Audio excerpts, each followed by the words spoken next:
Okay, so we've had these in front of a fan for several hours and we left them overnight. So what we're going to do now, we're going to take our Stanley knife, we clean up this front edge, any lips and stuff like that. We're just going to take these lips off and then we're going to take it upstairs and put it over the linisher.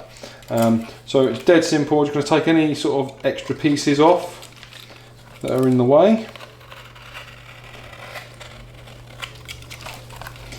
And this is what I was saying in the previous video regarding the glue lines and stuff. We want to try and get rid of any of that, but the linisher will do a fair amount of that work, so I'm not too worried about them at this point. But yeah, we want to make sure they are gone before we change processes.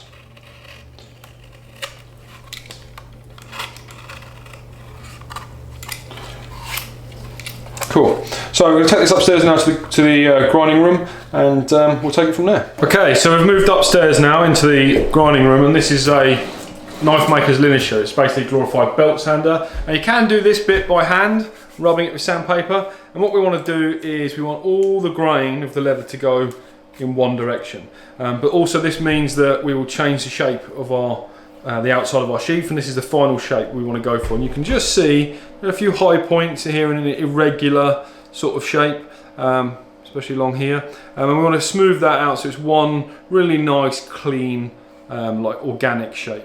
So we can start this machine up now. It's pretty loud, and I'll go through the 3 belt changes that I need to do, and I'll show you sort of at each stage where we're at. So you can just see on the front here, it's pretty rough looking, and you can see these little glue spots and stuff like that, but we're going to get rid of all that now.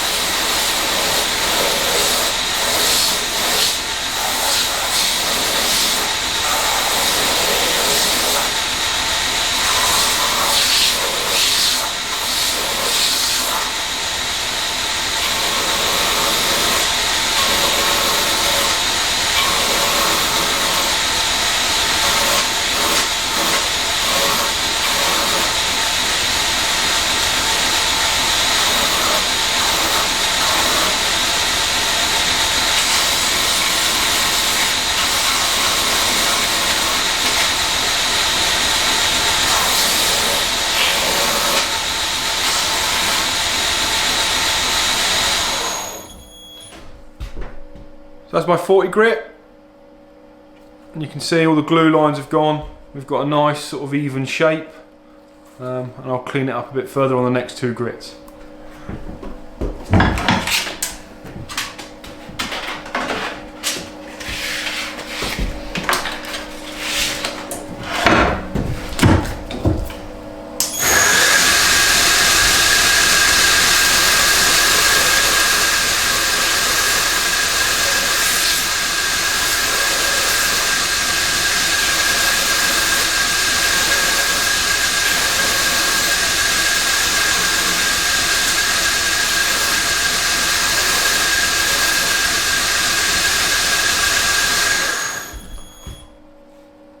There's the next one at 120. Obviously I'm taking it nice and slow, be careful not to burn the leather because these belts will burn.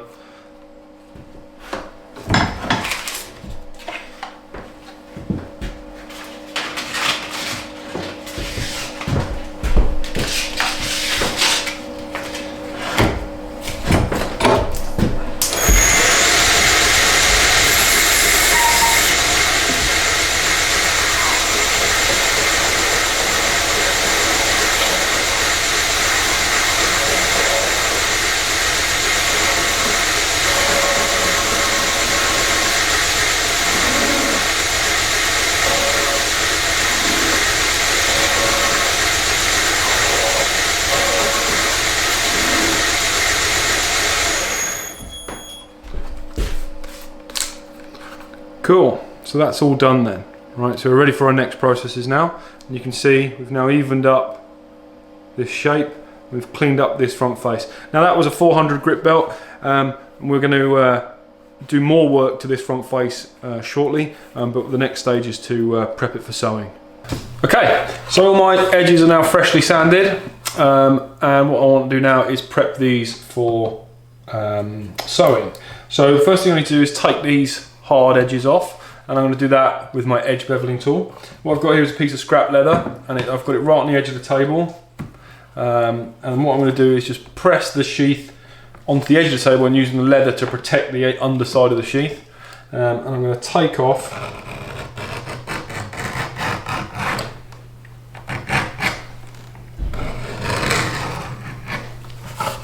this edge all the way around, using the table to support myself at all times. I don't want to slip and score the leather here. You can like come up and cut the front of the leather, and that means everything you've done up until this point would be ruined. Around the top.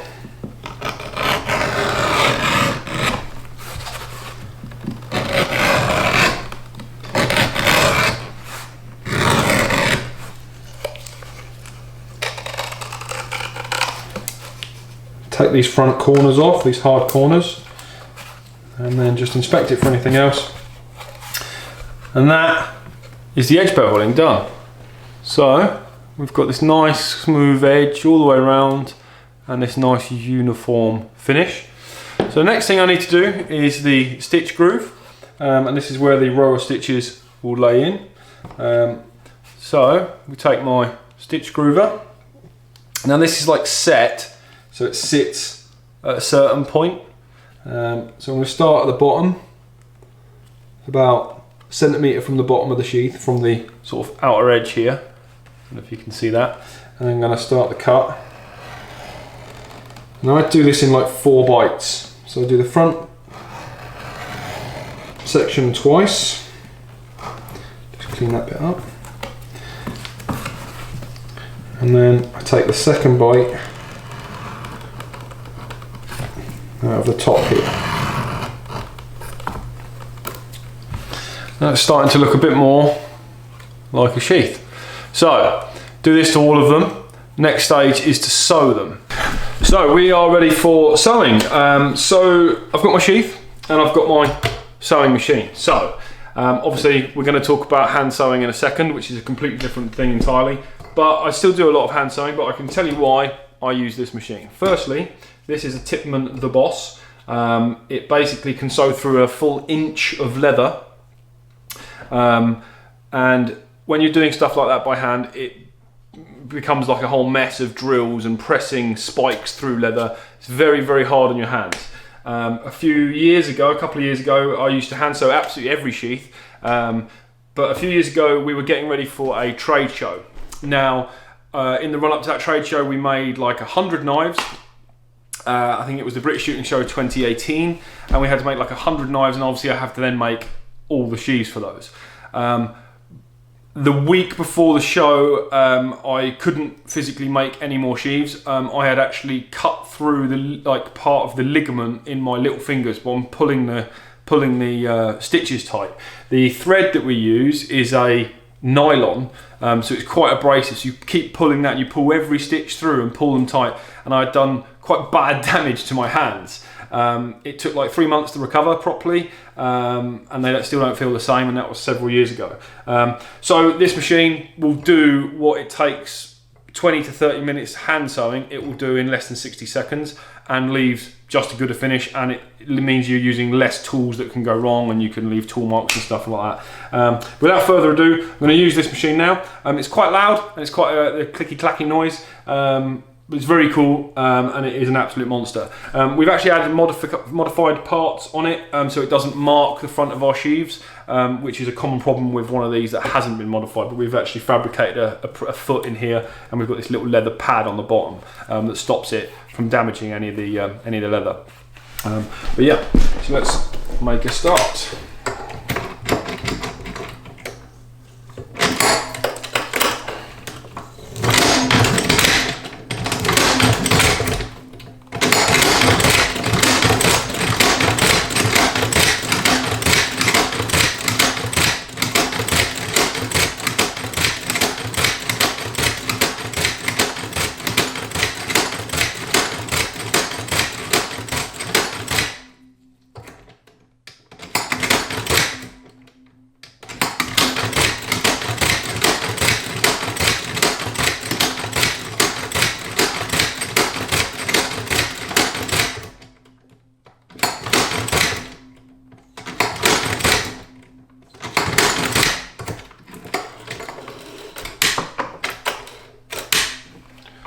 Cool.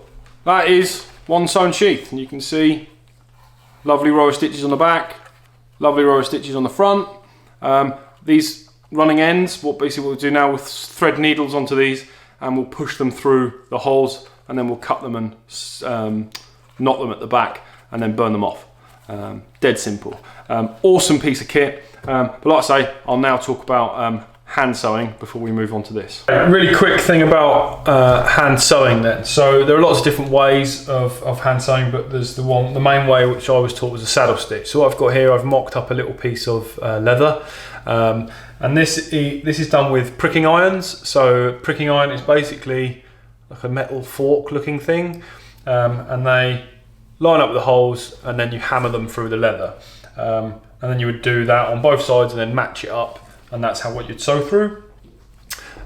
Good for like effects. You see it on like handbags and boots and things like that. Not really something I use often, but I have a set just in case. The other ones, I don't actually have any here because I don't use them, but there's like a little spiky wheel that you'd roll along. I don't like them. They tend to, if you slip with them, you'll completely ruin everything you've just done because you'll put loads of like holes in the front of the leather. If you're going to do that, either use an awl and measure it, each one, or equally a set of calipers with a pair of points on the end. And this is how I sort of, if I was going to do it, this is how I would do it. So I'd set the size of my stitch, and then I would just simply run up and mark each hole.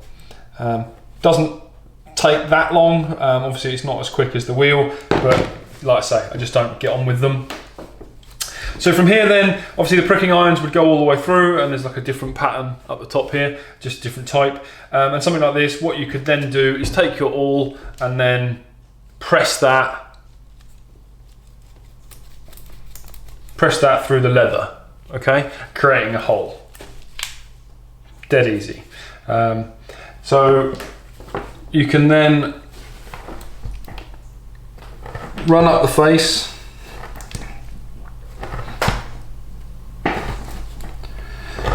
So what I'll do is do it all flat and then pick it up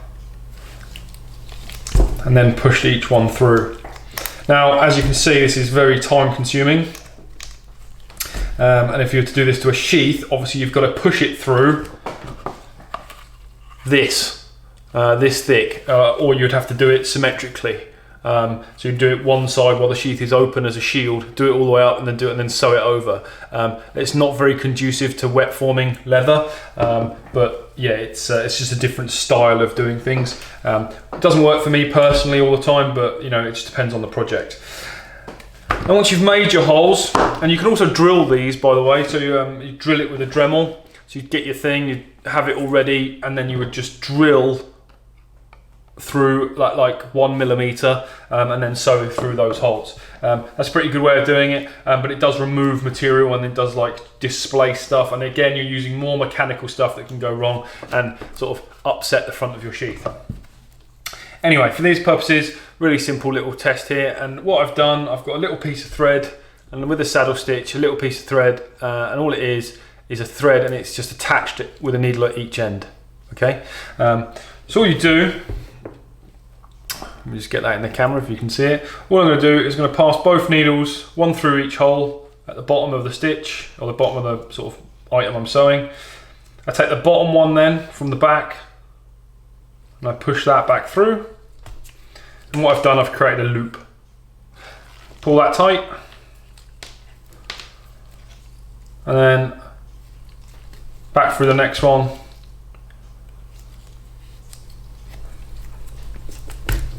On both sides, and you can pull these through with pliers, and you'll probably see me doing that in the next piece of footage.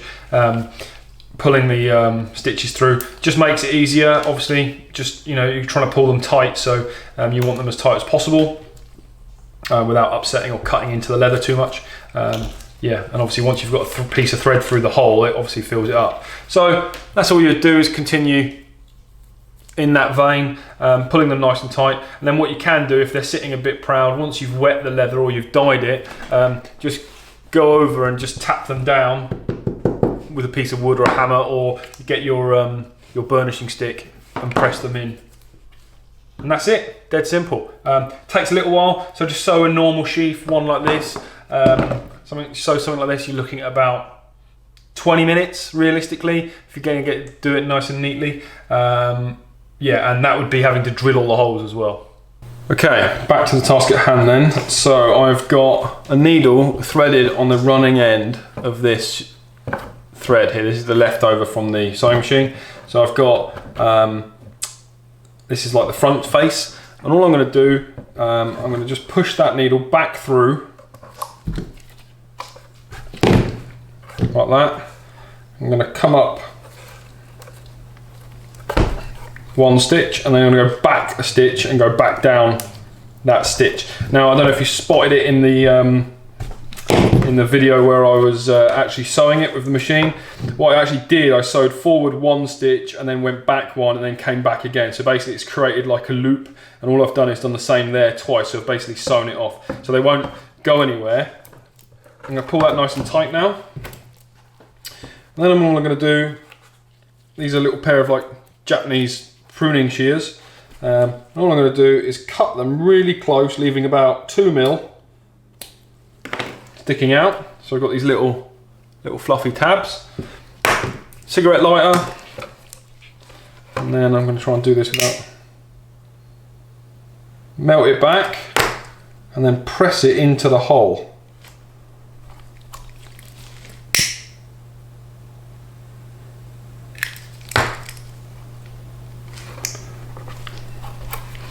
And that gives these little things here, and then when we dial this, all the stitching will take the colour and they'll disappear.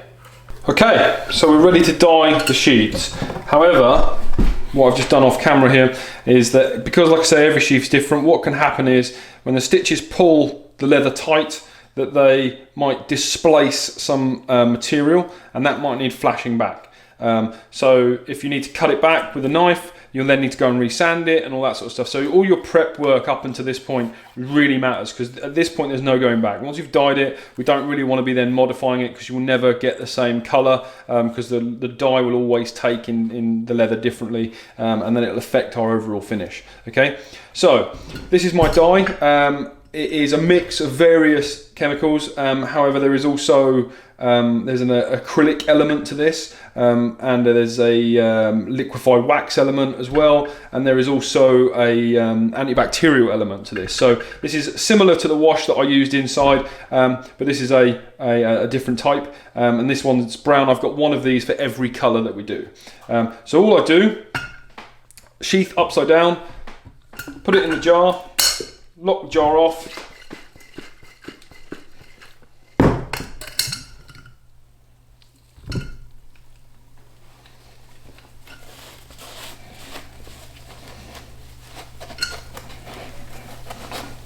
that gives you a nice, clean, even cover, and sends it down inside the sheath there as well. And any excess can come out the drain or drip out of there. I'll now leave this to dry, and it takes about, I'll let it dry for about 15 to 20 minutes, and then we will clean up this front face even further by doing a process that is known as burnishing, and that is basically done with a stick. It's quite labour intensive, but it's the only thing that gets the really good results. Okay, so it's been about 20 minutes then, and this is the sheath, the first sheath I dyed, and you can start to see that it's sort of going this sort of ginger colour, and it is slowly drying, but it is still wet, especially the welt. So I mentioned that we're now going to rub this with a stick, and I wasn't joking. So these are a few of the tools that we use. So these are made of ebony. I made these a couple of years ago now. I would recommend using like a hardwood or an oily wood like Babinga or Cocobolo. I've seen them in walnut, but these just happen to be made in ebony. This is the one I'll use the most. And then I've got another item here, which is, all this is a little piece of antler. You can see how shiny it's gone over the years, and it's just literally rubbing on leather. Okay, so we do apply a chemical, and this is called gum tragacanth. It's a weird name, and it is basically like literally as like that, is a gum, and it's what's known as a burnishing agent, right? And what I'm going to do is work it into the front face of here, and then I'm going to rub it with my stick. There's a few stages to this, but in the main, this is it. So I apply my gum just with this little wool. These are called daubers, these little things, and I'm making real effort not to get it all over the front face of the leather. So just on the welt section. Now this stuff, when it cures, will go hard, and it just helps like keep everything, all the fluffy end grain of the leather, helps it keep it all one direction, and then just toughens up the front of the sheath as well.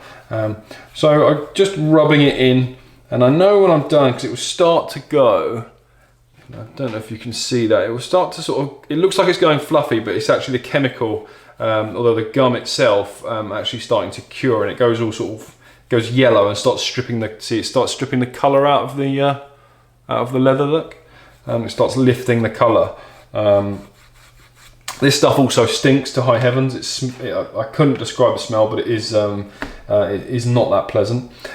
So I'll let it just go in. You can just see it's starting to dry and it's just soaking in a little bit. I'll just work it in with my finger now, so I'm not applying more.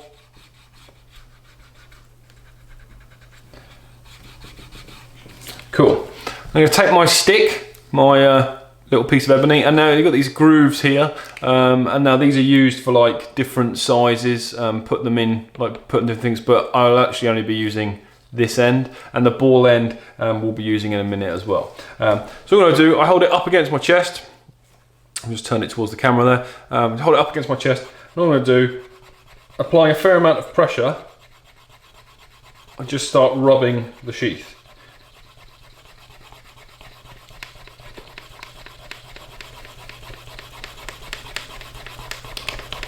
Now, I will flip to the corner here and then push the corn down.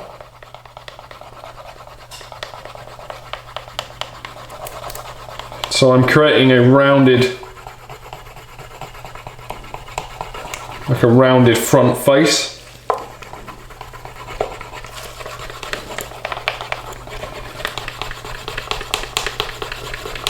You can see already how shiny that's going. Compared to the rest, these are the part I haven't done, and the piece at the front here not done. Okay, and you can see how quickly that's gone shiny. However, still needs a fair amount of work by my estimation.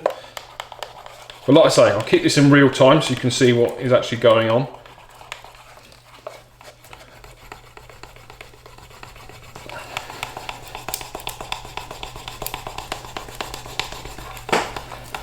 This is where all the prep leading up to this point pays off. So all your edge beveling, all your sanding on the front.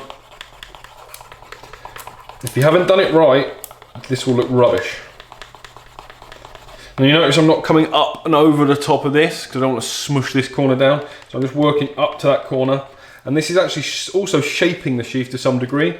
But again, I need to keep going back and making sure I'm burnishing down this edge. Otherwise it will start to like mushroom out and I'll push it round, which will then damage the sheath, and it will just look rubbish as well.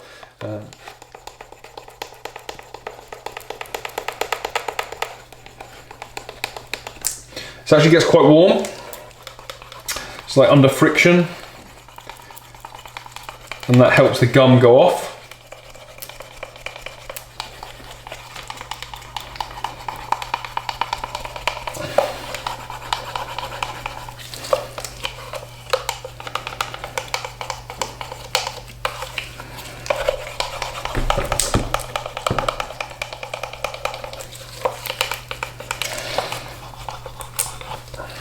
Okay, so I've done the front half. I'm going to do the back and then this top corner.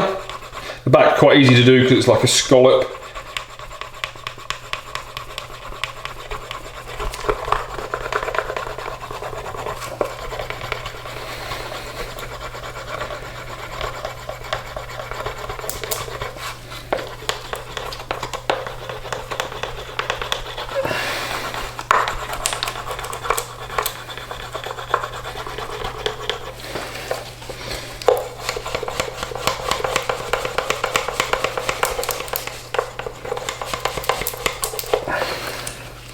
In this top corner,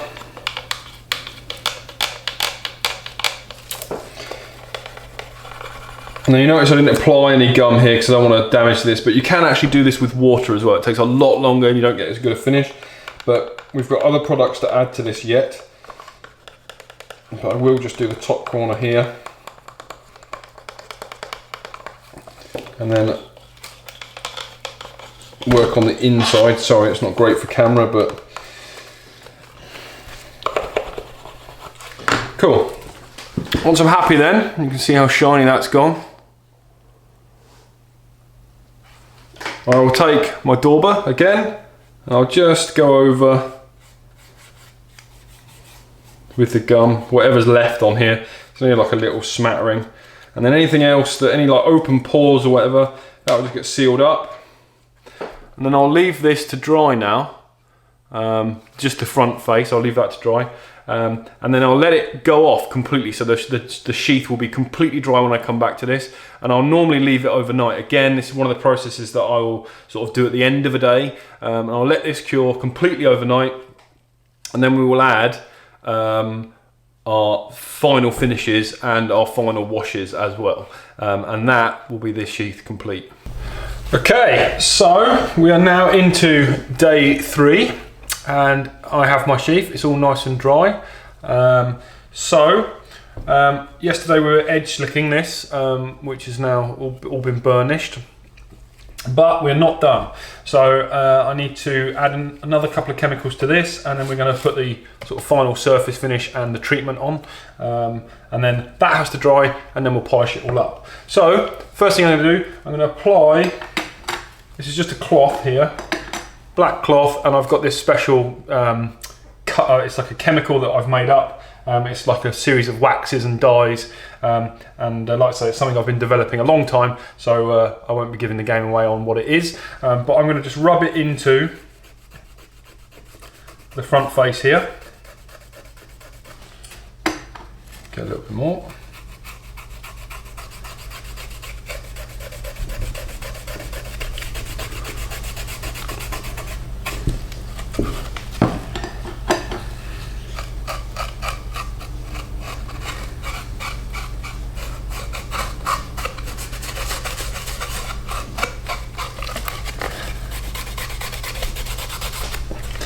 Okay, and then rub it into the backs here.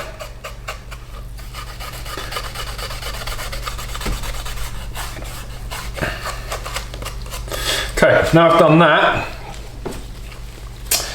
what I'm going to do now, I'm going to take a heat gun. So this is like a paint stripper, a heat gun, on like a medium heat, and I'm going to heat the leather up.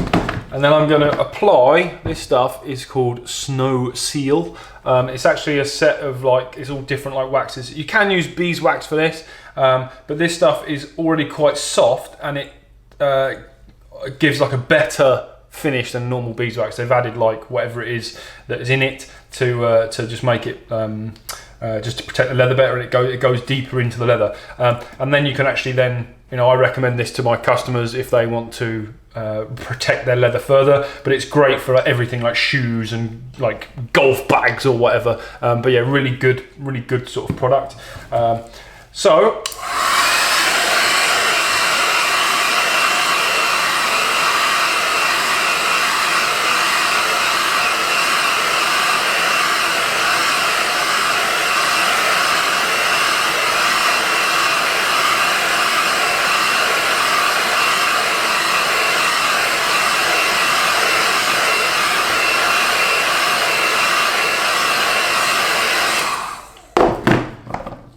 I'm just getting it warm, I'm not cooking it at all. I'm just going to apply the Snow Seal. I'll do this to the whole sheath.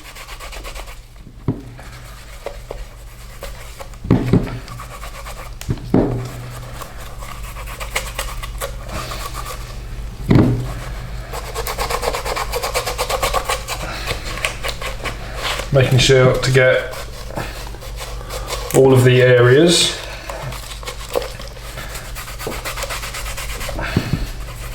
Put a good amount on, so like there's, you know, a good covering. All the stitches.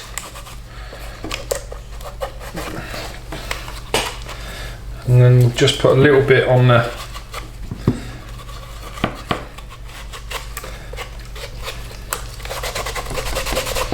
Cool. Now I've applied some. Keep going again.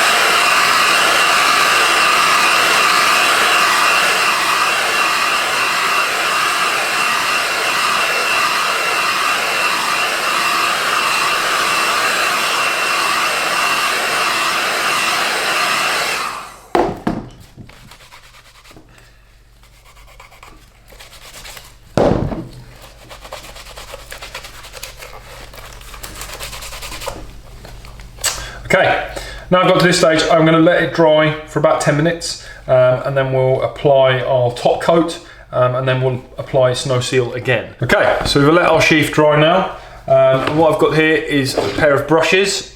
These are horsehair brushes.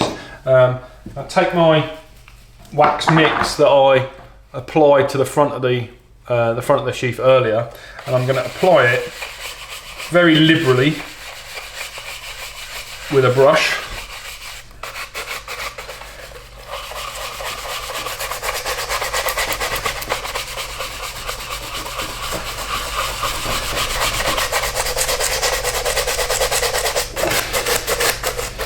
Making sure that it penetrates into the leather.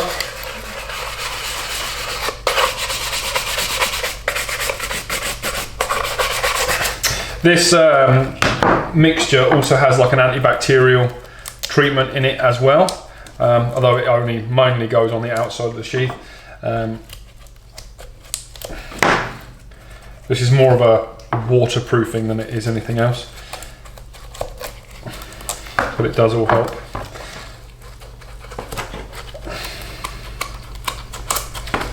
Get rid of any excess. Get some more into the welt there.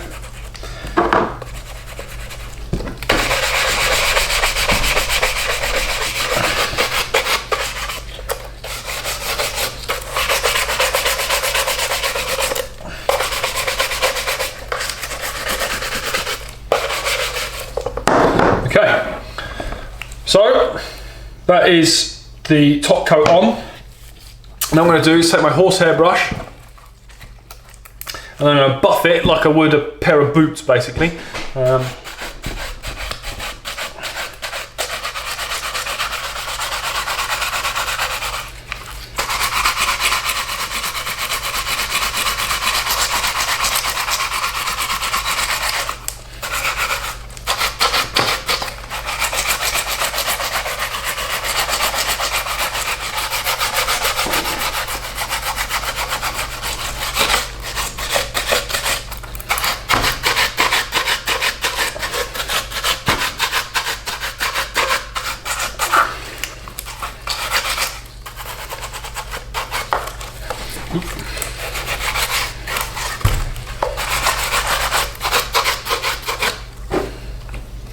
Cool, and now you can see it's beautifully shiny. So we're pretty much finished now, and all I'll do at this point, grab my Snow Seal again, and I'll just put a light coat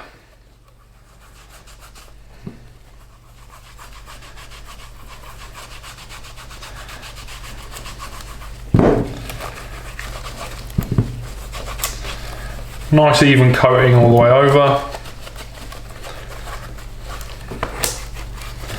making sure to get the back of the belt loop and all inside there as well, often overlooked. Working it in quite hard.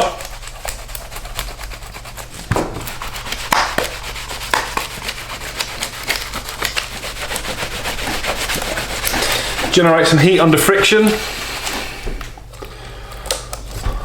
And then we have one completed sheath. So, next thing, got my knife.